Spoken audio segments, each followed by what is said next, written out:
Vadiwa vateereri tadzoka zvekare nechimwe chirongwa. Ichi chirongwa chatinoti domestic issues, chakatarisana neavo vanenge vachisangana nemaproblems mumarelationships avo kana kuti muwanano. Saka regai ndibva ndapinda mumamessages andakatumirwa. Message yedu yekutanga hanzi hello Mukoma Vangu, inini ndanga ndichikumbirawo kuti mundiisirewo nyaya yangu kune vedare.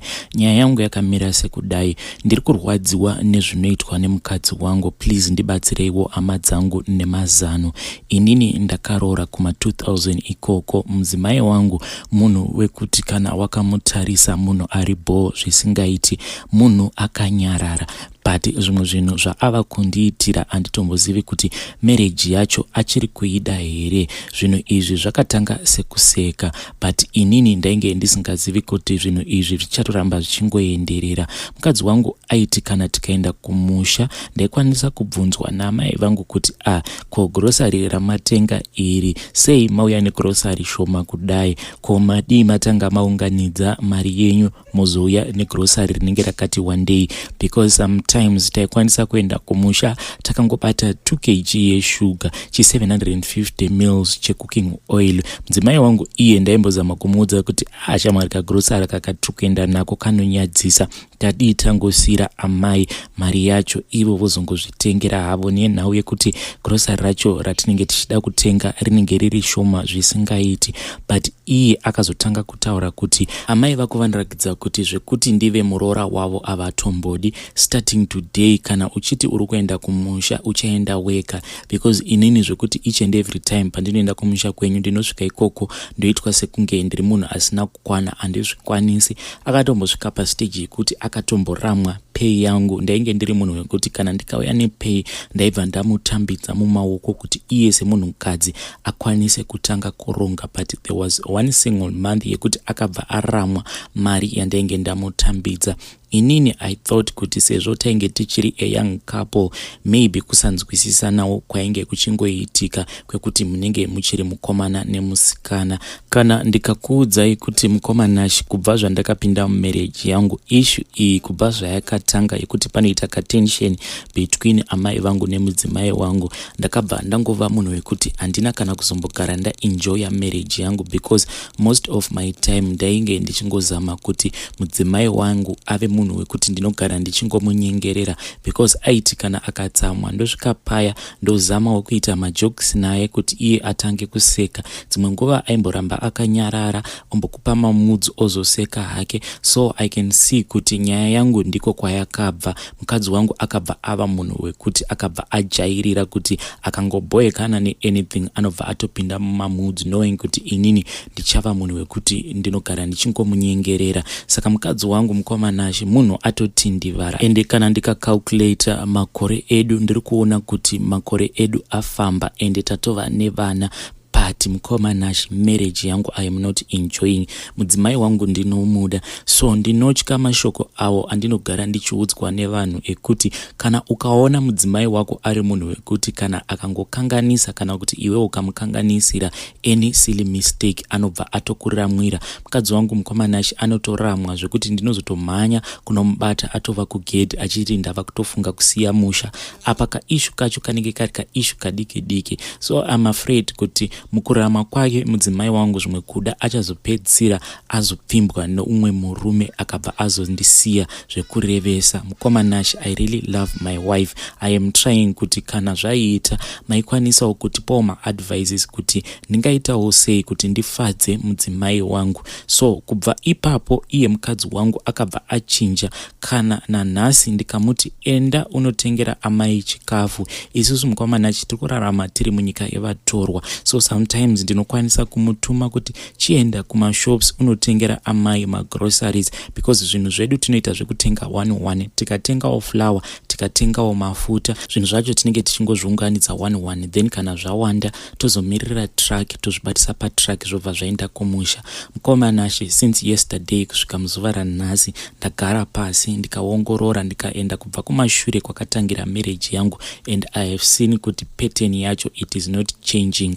Mukadzi wangu zvaanongoita pose pandinenge ndichitengera vabereki vangu grocery, it's one and the same thing. Nezuro zvandakaita ndichibuda ndakasiya mari ndikabva ndati mukadzi wangu ndanga ndichikumbirawo kuti sezvo inini ndakabatikana, imimi mosara muchipinda mutown moenda kune imwe shop iri munharaunda yatinogara inonzi A1, kana maenda imomo munotenga ma5 liters emafuta, maspaghetti nezvimwewo zvinhu zvidiki diki. Mudzimai wangu paya akabvuma zvakanaka, tikabva tatotaura nemunhu wetrack. Track iri mukomana ranga richifanira kudarika nhasi, ende ndipo patanga tichifanira kuzobatisa zvinhu izvi. Vana Amai kumusha tainge takatovazivisa kuti sezvo makataura kuti chikafu chakapera, pane track richadarika nhasi, ndiro track ratichabatisa grocery renyu. But mukomana mukadzi wangu after tawirirana kudaro, iye akatanga andiudza makuseni ndaenda kubasa, akabva anditi ndanga ndava kuda kubuda, but pandada kubuda ndabva ndaona chivheni chemapurisa chichidarika, saka kutauni kwacho handichaende. Ndakabva ndamuudza kuti no, it's fine, chimira ndikuitire bolt, inini ndiri kuno kubasa, inonokusiya straight pamukova we-A1. Then kana mapedza kushopa mobva mandiudza, inini ndobva ndaita another bolt inouya yobva yakukolektai ipapo pa-A1 yobva yakudzoserai kulocation kwatinogara. Mukomana mudzimai wangu akabvuma, but ana kana kumbogara andiudza kuti ari mushopu akabva atanga kutaurirana nasisi vake vari kuHarare.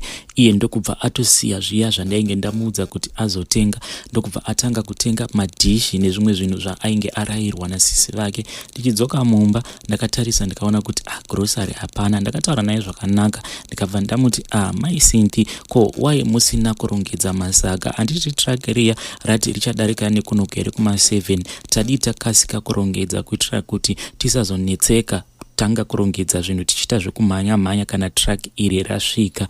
Mukomana ndakarwadziwa zvisingaiti, mukadzi wangu achitanga kundiudza kuti ini ndazotokoniwa kutenga zvinhu zviya zvandazotoita. Sisi vangu vazotaura neni vakandiudza kuti kumba kwavo vakatoomerwa, saka ndazotenga madhishi awa nezvimwewo zvinhu zvainge zvirimo, zvinhu zvaingova zviri fani. Mukomana mafuta ekugadzira musoro, maroll on, maperfume, zvimanivia nezvizvi, zvikanzi ndizvo zvinhu zvavazondituma kuti ndivatengere. So ivo vazondiudza kuti vachanditumira mari, then kana vanditumira mari ndipo patinozonotengera vana mama magroceries. Mukomana handizivewo kuti ipapo ndopafambisawo sei, because izvezvi mama vainge vakatotiudza kuti hupfu wainge wasara mumba ndiwo wainge huri hupfu hwekupedzisira. Mudzimai wangu mukomana ndinomuda, but ndiri kutsvakawo advice. Izvezvi ndiri kubasa kudai, handina kana simba rekuti ndinokwanisa kushanda, even pandichazochaisa ndichidzokera kumba. Handitombozivi kuti mudzimai wangu ndinonotarisana naye sei, ndiri kumbonzwa shungu dzekuti ndodii, ndorovana naye here. But ever since kubva zvandakamuroora mudzimai wangu kusvika muzuva ranhasi, handina kana zuva 1 randakambomusimudzira ruoko. Vedare ndinokumbirawo maadvices enyu, because vazhinji vandataurawo navo maworkmates angu, ivo vanongondiudza kuti it's either mudzimai wako munhu wekutoti atova nechikomba kusaidi, but maadvice iwawo ndanga ndisiri kuda kumagamuchira muhana mangu, because ndiri kutya kuti dzimwe nguva ndinokwanisa kuzodestroya marriage yangu. Vabereki vangu kumusha handisati ndakwanisa kuvaudza kuti grocery harichauyi.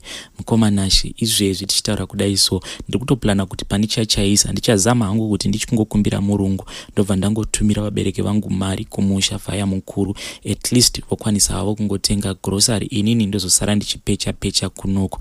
Iyi ndiyo nyaya yangu mukomana, ndichange ndichitevererawo mucomment section. Ndiyo nyaya yatakatumirwa namukoma vedu ava vari kutsvakawo maadvices. Ngativapewo maadvices mucomment section. Regai tibva taenda panyedu inotevera. Hanzi mukoma muri sei?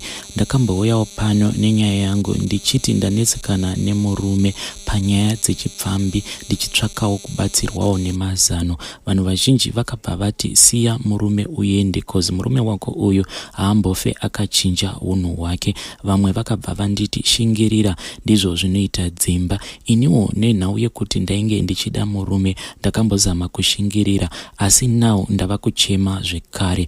Vakuru vanoti ndomene haichemedzi. Ndakazosvikirawo murume achitaura negirlfriend yake zvekuti ndakaita sekunge ndichadonera pasi, asi ndakazvishingisa semunhu ainge akazvitakura. Murume akabvuma zvose, cause painge pasina option yekuti arambe. Hapana chinorwadza kuudzwa kuti murume wako akatondipa mafoto ako wako uye aikushoropodza kuti unonetsa. Hanzi akataura zvakawanda pamusoro pangu, of which mukadzi uyu akandispota kwandaienda akabva atanga kundibvunza tumubvunzo nhando, inini ndichitopindurawo ndisingazive kuti munhu uyu wandiri kutaura naye igirlfriend yemurume wangu. Akazozvitaura ega kuti iwewe ndinoziva each and every movement yaunoita, so ndava kutya kutofamba chaiko.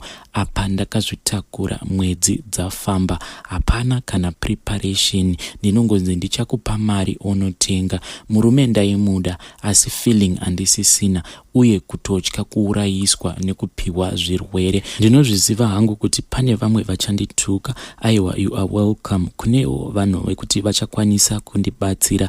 Ndinoti Mwari akuitireiwo zvakanaka. Iyi ndiyo nyaya yatakatumirwa nasisi vedu vaya vane imwe nyaya yatakamboverenga. Murume wavo iye achiti kana kuri kunzi ndikazodzokorora kuchita zvekare ndinokumbirawo kuti muzopublisha zita rangu kuruzhinji rweZimbabwe, but Mukoma havana kuzokwanisa kuzoramba vari munhu wekuti vanokwanisa kuchinja unhu hwavo. Vakazodzokorora vakachita ndokubva vabatwa. It is such a sad story. Kana kuine vekuti vanenge vachida kubatsira, ingava iri couple iyi kana kuti kubatsira vahanzvadzi vedu ava, please feel free to inbox me. Vadiwa vateereri, ngatisanganei zvekare mune zvimwe zvirongwa zvinotevera.